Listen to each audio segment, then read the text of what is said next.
Good evening and welcome to FTB Sports. This is the England preview show. I am Sam Spurs for Life and I'm joined by Brezzy Page here.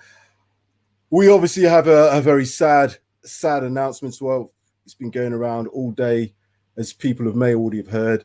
The passing of Claude from AFTV. Claude Caligari. I started watching AFTV around about 2016. And as a rival Spurs fan, you tuned in to see Arsenal in meltdown. But Claude was always a really real fan. He was passionate. He ranted, he raved, but he loved Arsenal. He was one of those people that you don't know, but you know. And that's testament to him as a person. There's been a lot of speculation, obviously, with the surrounding him leaving AFT, and that's all been documented. But ultimately, we've lost a real fan today, and it does pain. And as I said, even as a Spurs fan, you know, I put things like this aside. He was a real watchable character, and he will be sadly missed by all. I'm sure everybody out there who has any sort of fan channel should be in awe of this person, because he was one of the originators. You know, he came on screen just as a person who wanted to watch games and watch football, and he gave his heart and poured his heart out, and he will be sadly missed. 58 years of age, and yeah, he's gone too soon. Rest in peace, Claude. We will miss you. Breezy, as an Arsenal fan, I'm pretty sure you would want to say something regarding the situation, and obviously Claude as a fan, a fellow fan who was well known to many, not just Arsenal fans, but well known to a lot of people. What have you got to say about obviously the tragic news that we've heard today? When I first heard about it, I could not believe it. I was at work and my phone was going off, and I was just like, you know when you kind of get that feeling like, oh, no, it's just probably sort of clickbait. It's like, nah. And then I got more and more messages from it. And I'm like, really? I got into a little bit more detail on it, and I was just like, wow. I was just shocked because, you know, whenever you talk about Arsenal or AFTV, you know, he's one of the first names that gets mentioned, and he was actually one of the first people I watched on AFTV, and he was the one that actually got me hooked into football shows. And you know, I started watching AFTV from that go, and I was watching every show, even with him. And when he left AFTV, I still watched him. He was just for me, he was just a really nice guy, a very, very passionate fan. And I remember the video when we won the FA Cup. You know, it was the 9-year drought finally ended, and you can just see from that one clip, he was just such a passionate football fan, passionate Arsenal fan. And I think we've definitely had a very, very top bloke, leave early. And I wish his family, wish AFTV all the best, and I really hope he's looking down in a happier place. Yeah, we wish his family the best, because it's out of the blue, and when things like that happen, it's just you don't know what to do. The amount of tributes that are pouring out kind of gives a lot of indication as to how people perceive them. Because what I really liked about Claude, yeah, there was the fallout with AFTV, but he went off and did his own thing. But he would almost appear on anybody. He didn't realize how big he was as a character, but I saw him on people who didn't have any sort of subscribers. He would go on there and talk with them. He probably was a little bit naive to the fact that he was so well known, and his almost double act that he did with Ty was real classic TV. And I used to watch that I used to enjoy watching it, and I'll even secretly watch it sometimes when Arsenal did win, and when you don't have to really watch it as a Spurs fan. That's how much I enjoyed watching that Claude and Ty show. And again, it's a real sad thing. And like I said, he was a real voice of reason, I think he called himself, but he was a real voice of the people, and he will always for me be synonymous with AFTV. When as I said, the same thing for me, I started watching AFT, and he was one of the first characters that I saw, him and Ty, and it was just some real comical stuff, but entertaining, but real passion from the heart, sort of football supporters. And yeah, we need to have good memories about that. But as the cliche is, it's always said, the show must go on, and we've got to look forward to a game. England, I'm sure Claude will be looking down, wishing that England do well tomorrow. So let's get into that. Poland, that is going to be, I believe, a lot tougher test than San Marino. Put it that way, Brizzy. I can't say this will be as easy as I said about the Albania game and the San Marino game. Yeah. But one thing that has, I guess, happened for England today is that Lewandowski is out for a month. Mm-hmm. That to definitely make a huge difference to how we may approach the game. According to Sky Sports, it's 10 days. Oh, well, that's interesting because the reports are saying a month. You're saying 10 days. He's definitely missing tomorrow, though. Oh, yeah. Because apparently Poland have got 2 new cases of COVID, and it just so happens that Lewandowski is out for 10 days. So I don't know if some people are actually saying it's a month because of it's a ligament or if it's actually COVID related. Obviously, there's no actual evidence, but it's just fun on how Sky Sports was saying 10 days. Someone's saying a month, and then Sky then released that there's 2 positive cases of COVID. So is the game in danger of being called off because of this COVID out? Because obviously they will test the rest of the players, and if they're all fit, then obviously the game will go on. If then obviously more people side getting positive, then it probably will get dropped. But I can't see it dropping. Well, Crollo has said here, you England fans don't need to worry. The King is unfortunately injured and can't play tomorrow. The King being Robert Lewandowski. Poland, England have done well against Poland. I'm just looking at some stats here for Poland, so bear with me at the moment. England have lost only 1 of 19 matches against Poland. So they've won 11, drawn 7 in the World Cup qualifiers, dating back to 1973. Does that tell the whole story, though? Because I think tomorrow is going to be, even without Lewandowski, I think tomorrow is going to be a real testing time. It is at Wembley.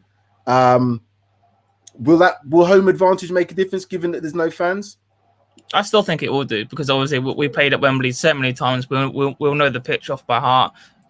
He'll already know the formation that he's going to want to play. He's already going to know his starting 11, and we play FA Cups, Carabao Cups there. So, yeah, I mean, the home advantage is going to give us a massive advantage. It's just obviously, it's not going to be a walk in the park like we thought it was going to be with like San Marino or Albania. Even with the fact that Lewandowski is out, any team can, on their day can come to Wembley and turn the team over. So. Yeah, I'm very pro England in terms of when it comes to this sort of thing, and I don't really know the Poland team apart from Lewandowski. So there's probably a number of players that will be playing that I think, I know him. Oh, I didn't realize he plays for Poland. Oh shit! But at this moment in time, Lewandowski being out, I think that it certainly gives England a lot more confidence going into this match, and I would hope that they could win this game, not comfortably. I wouldn't say comfortable is the right word, but I certainly think they should have enough within the squad and within the starting 11 to actually win. Now, I'm just going to go to the starting 11 that played against Albania. So this was the starting 11. We had Pope. We had a back 4. And interestingly enough, my predicted isn't going to be a back 4. You'll see that in a few minutes. But we had Pope in goal, Walker, Stones, Maguire, and Shaw as the 4 at the back. Mount, Rice, Phillips made up the midfield, and a forward line of Foden, Kane, and Sterling. From that lineup, there's probably a number of those guys that will be starting again against Poland tomorrow. Who do you see as almost like a definite starter for that game? And then we'll go to my team that I've actually predicted. I definitely think Rice will play because he's had 2-3 very, very good games against San Marino and Albania, and I think he's kind of the linchpin between the defense and the attack. So I definitely would keep Rice, Sterling, and Kane. You don't really need to say anything apart from Harry and Kane and Sterling, because obviously they are, our talismans. The only one I would probably say would be Foden, Mount, and Phillips. You could do a bit of rotational there. I would like to take Foden out. The only reason why is because I want to see what a front 3 of Calvin Lewis, Kane, and Sterling could do. Because I know that obviously Calvin Lewis is obviously a main striker, but if you can push him out onto that right and have those front 3, that's got some massive amount of pace and firepower. So do you see a back 4 being played tomorrow? Possibly. I mean, I reckon you can change it to a back three. The only reason I'm hesitant about changing it, the reason why is because so far we played 2 games with a back four. To change it to for a Poland game, to change it to a back three, if people are not sure on what they're doing in the back three, it could open us up to more of a counter attack. Okay. Whereas we play with a back four, if people know what they're doing, like I said, if it works, don't change it. Well, I'm of a slightly different opinion. I think the back three is how England are probably going to go into the Euros and into any big tournaments going forward. The reason I say that is it has that flexibility to have a lot of width in attack, but also the defensive solidity to allow the wide players to get forward. So I'll put this team up. This is just my predicted. It's not to say that this is going to happen, but I was very close. Remember, I was very close. This is true. This is true. So I'm not bad at this game. I'm not bad. I see this potentially. I see a back three being played, and the reason I say that is because this is definitely the toughest of the 3 games of this international break, and I think England going forward are maybe flex into this back three. So I see Pope in goal, because I don't think he's going to change a goalkeeper. I think if he was going to change a goalkeeper, he would have let Henderson play in the game against Albania and maybe see how he went. Because both those 2 games against San Marino and Albania, we weren't in danger of losing. So I think Pope's going to be the one given a nod. Stones, Maguire and Mings as the back three. I've then got James and Shaw as the wing backs. Mount and Rice in the midfield. Then I put Lingard, Kane and Sterling as the front three. What's your thoughts on that lineup? Do you want to rip it apart? You're more than welcome to. No. The formation's fine. Obviously, Rice is fine. I just don't think things with Lingard with the San Marino is that he literally, I think he had about 5 shots and none of them hit the back of the net. And I just think with the Poland game, I think he would want to sort of kill it quickly, like in the first half. So I'd think like he would probably put maybe like Calvin Lewis, Foden, someone like that, just to kind of get the game. Like if he goes 2-0 up within the first half, then second half he's having to put Lingard and rotate him. I just don't think Lingard will get the start, if I'm honest. But I definitely think Rice, Mason Mount will definitely start, and Shaw. James, it could be James or it could be Walker, depending on.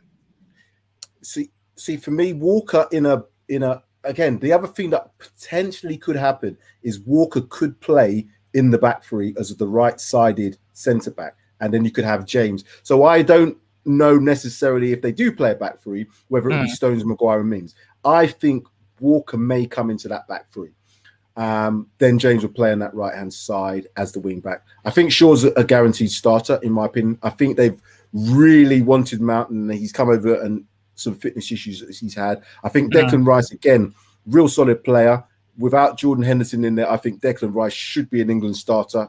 I think his all-round game has shown me enough to think that he is a definite future England captain, potentially. And I think he's really improved going forward as well. So not just his number, what I would call the defensive midfielder. He can do a lot more going forward, which has been proven.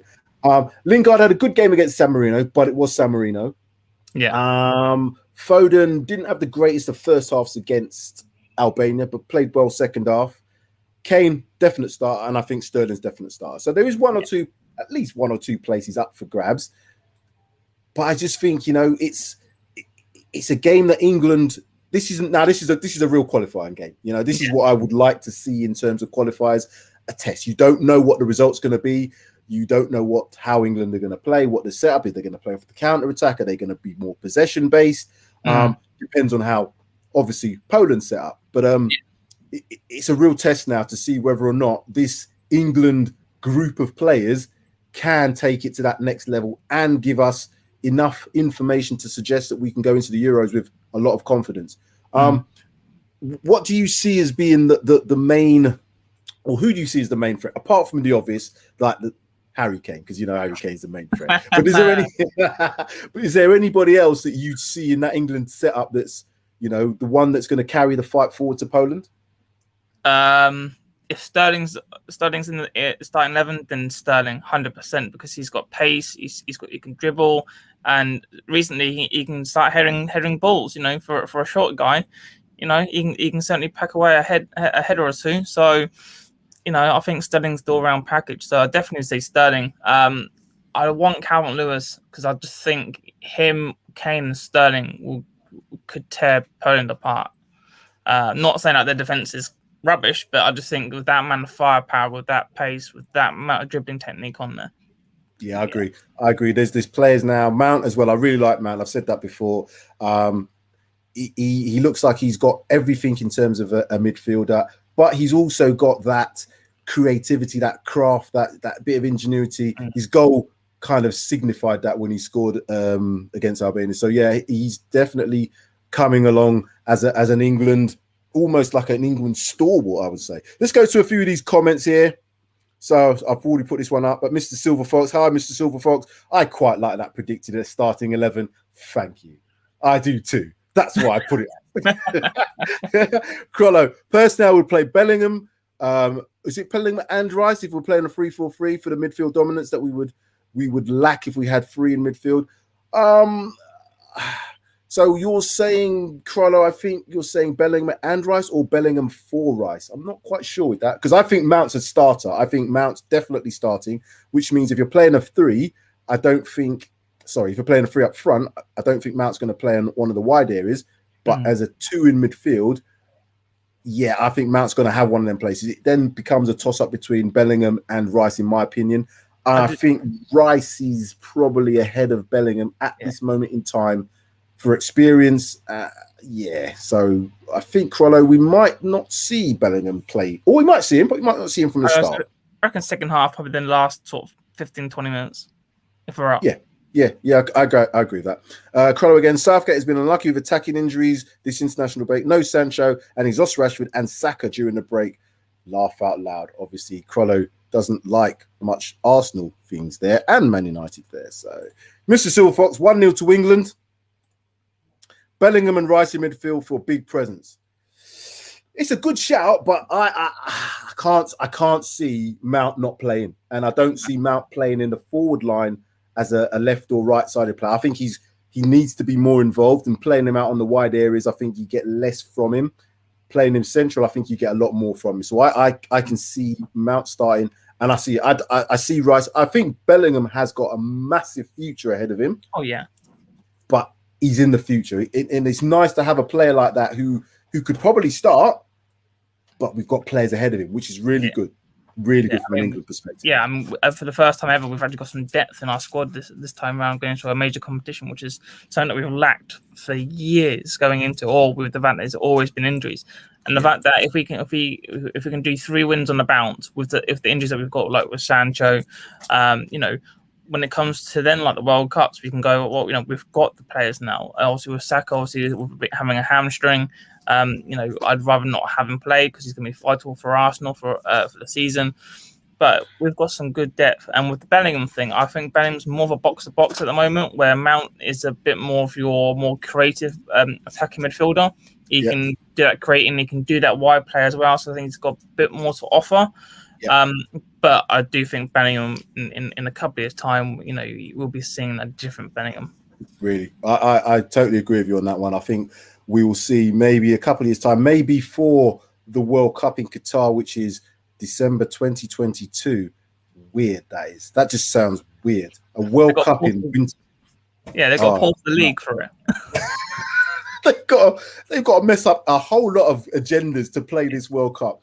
And I think there was a little bit anyway. Let's not go into let's not get into the old politics issues, because I don't know that for sure. That's not necessarily the views of everybody on FTB, but we know what's going on at FIFA. Anyway, let's have a few more comments here. We had some comments about clause. I'm going to put them up at the end. Let's go to, if you're enjoying the content, please hit that subscribe button. So please, if you are enjoying everything FTB, look out for all these shows. There was a fantastic show yesterday, Studs Up. If you've missed that, you've missed a great one. Go on back and watch it.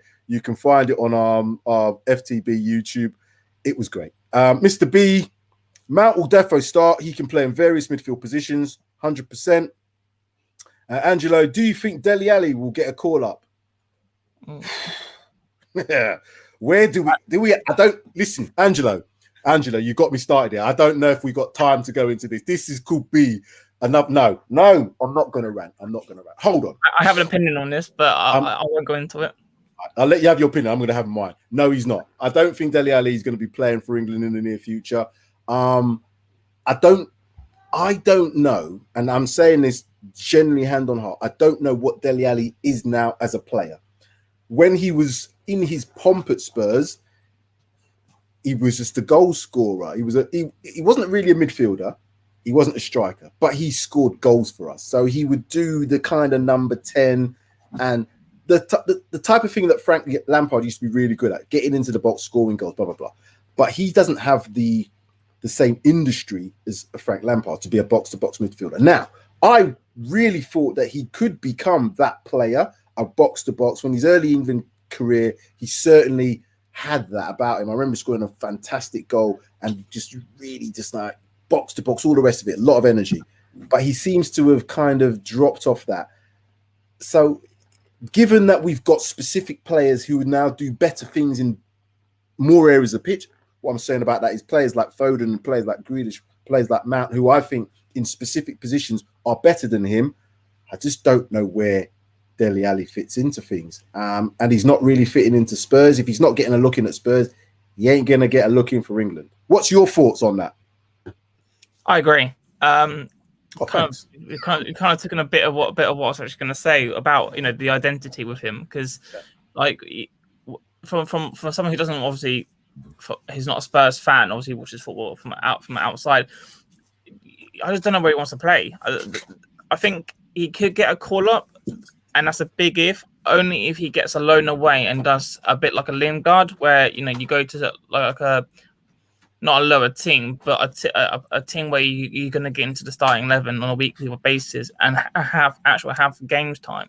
Because at the moment, he's not getting any kind of look in that Spurs. And to be honest, there's people way in front of him that are contributing a lot more to the game and to Spurs. So why would you take any of them out to replace it with Dele Alli? And if Dele Alli was playing against Europa, he'll be the scapegoat for that, 100%. Yeah. Spectre Nova doesn't think much of Dele Alli. Poor man's Thomas Muller. I don't even think he's in Thomas Muller's poor man's category. I just don't think he's even. No. Let's not, because I will get caught out with saying too much about Dele Alli. I don't need to do that. Bemi Dele Alli, which is his name, needs to stick to boohoo shoots. That's a little bit harsh now, Spectre. He has been doing a lot of extracurricular stuff, but he's still. I think he's got something for somebody, and I do think he could reinvent himself. He's young enough to reinvent himself, but I think he needs to decide what he wants to be. Does he want to be a number 10? If he wants to be a number 10, he's going to have to be a lot more creative, in my opinion, do a lot more stuff with back to goal, receiving the ball, half turn, all the rest of that sort of stuff. But if he was to become a box-to-box midfielder, he has to show that effort, that work rate, which, again, we're not quite seeing that at Spurs. So, until he has that click, he might be on the fringes of the England setup. I think we will probably go to some of the comments with regards to Claude, and then we can end the show with that. So, Crollo, rest in peace, Claude, you legend. It's time to go. That was his saying that. I think we all got synonymous with that. Errol, again, Claude, what a gentleman. He will miss by so many. Praying for him and his family. Angelo, Spurs fan. Yep, respect RIP, big man Claude. One more time. He got go absolute legend. And any more comments? That was not gone. So, yeah, it's been a sad day. But we have got football to look forward to. We have to look forward to it. We really have to also look at when things like this happen and take a bit of reflection. I know goes all the rivalry fans and people say things on social media and things go back and forth, personal stuff. And I think things like this kind of put that into perspective. It has for me. As I said, I've known people very close to me who've committed, died in circumstances, and it's kind of like, you don't want to think of people in need, because he had a lot of issues, mental health problems, and we need to reach out to people. We need to make sure we do more to look after people when they're crying out for help and stuff like that. So again, Claude, you will be missed by everybody here. I'm sure you'll be missed by everybody, who appreciates real fans. R.I.P. Claude.